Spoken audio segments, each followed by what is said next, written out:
The hamlet of Ap Tan Toi in the Mekong Delta was believed by the South Vietnamese Army to be the location of a Viet Cong headquarters, a radio transmitter, and a small guerrilla force. The Army's 7th Division, with American advice, decided to attack. What they didn't know is that they were walking into a trap. The South Vietnamese Army were lured in so the NLF could for the first time test their effectiveness against militia and airborne units. The operation was launched on January 2nd, 1963.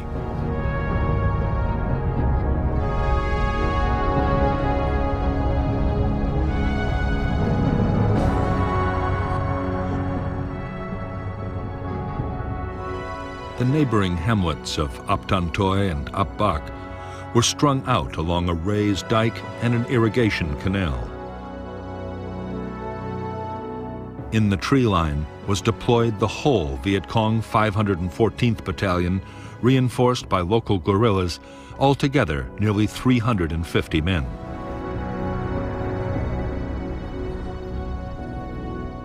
The 11th Regiment of the South Vietnamese Army landed north of Ap Tan Toi and exchanged fire with the Viet Cong.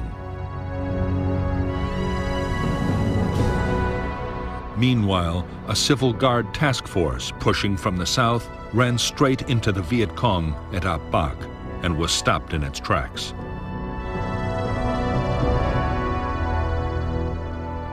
Air and artillery strikes were directed at both hamlets, but the Viet Cong were well dug in.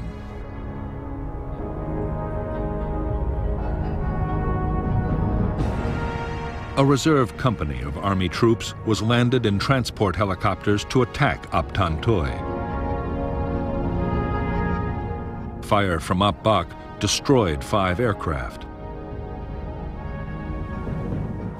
Next, a company of armored personnel carriers made a disorganized assault on Ap Bac, but was driven off with heavy losses.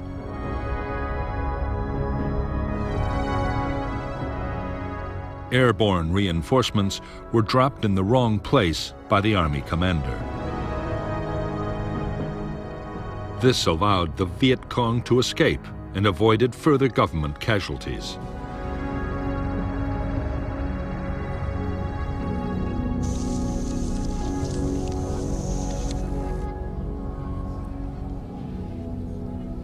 For the Viet Cong, the Battle of Ap Bac was a stunning victory. For the first time, they had stood their ground against helicopters and armored vehicles. Almost 400 South Vietnamese troops were killed or wounded. 3 American advisors were also killed, and they had lost only 9 men themselves. As the news swept through the hamlets and villages of Vietnam, Viet Cong morale and recruitment soared.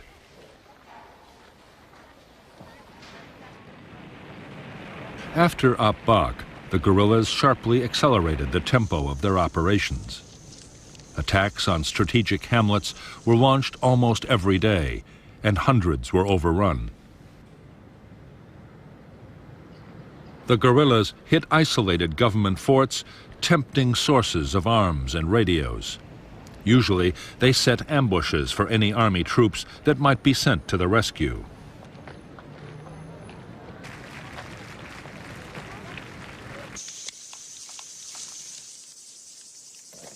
The South Vietnamese Army's attempts to find the Viet Cong's big units and make them fight seemed increasingly futile.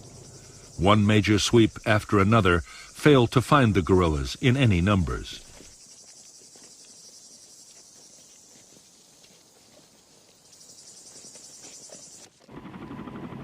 By now, many American advisors in South Vietnam, colonels and captains at the sharp end of the battle, had begun to ask questions about U.S. military doctrine.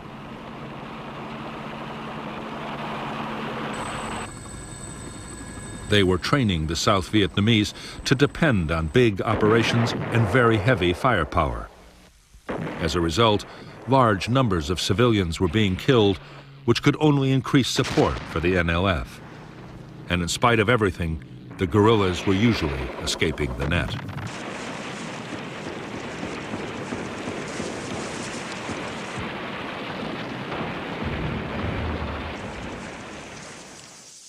What the advisors wanted were tactics more like those the Special Forces had adopted in the Central Highlands.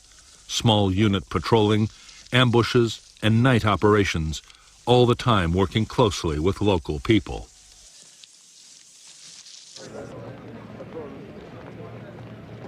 In Washington, the suggestion met with some hostility. As far as the generals were concerned, the job was to find the enemy and destroy him with as much firepower as could be mustered.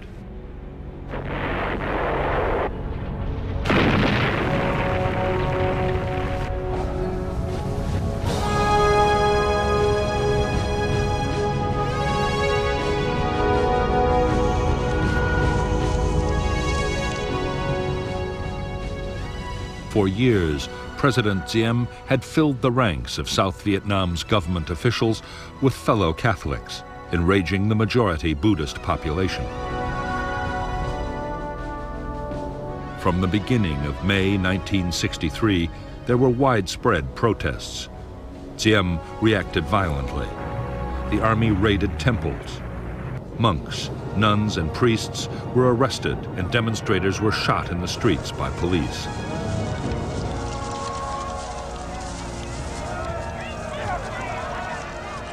In July, students began their own mass actions in support of the Buddhist cause. By the fall of 1963, South Vietnam was sliding into political chaos. As sheer mismanagement looked set to destroy the country, Army generals directed by the CIA hatched a plan to overthrow the president. American officials, exasperated at Diem's failures, signaled that Washington would not oppose a coup. The plotters made their move on November 1st, 1963, attacking the presidential palace with armor and aircraft. The generals had promised that President Diem would be allowed a safe flight into exile. However, the day after the coup, Diem was brutally murdered along with his brother Nhu by unidentified assassins. 3 weeks later, on November 22, 1963, in the United States, President Kennedy was himself assassinated.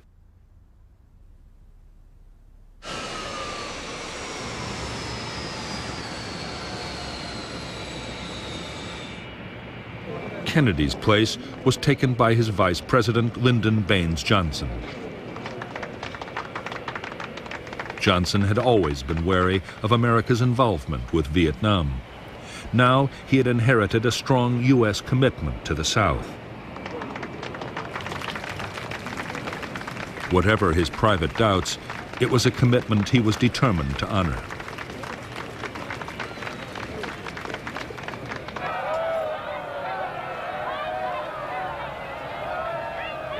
The chaos that had engulfed South Vietnam in the closing months of 1963 was seen in North Vietnam as a golden opportunity.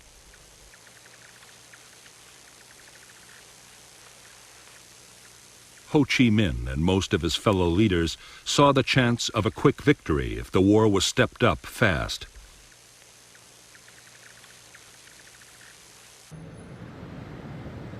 Amongst the North's communist backers, the Soviet Union was opposed to any escalation.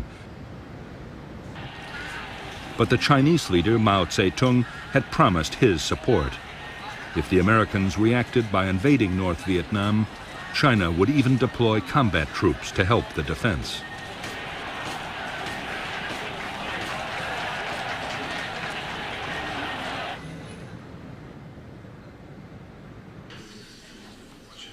In December 1963 in Hanoi, the Central Committee of the Communist Party approved measures to intensify the war in South Vietnam.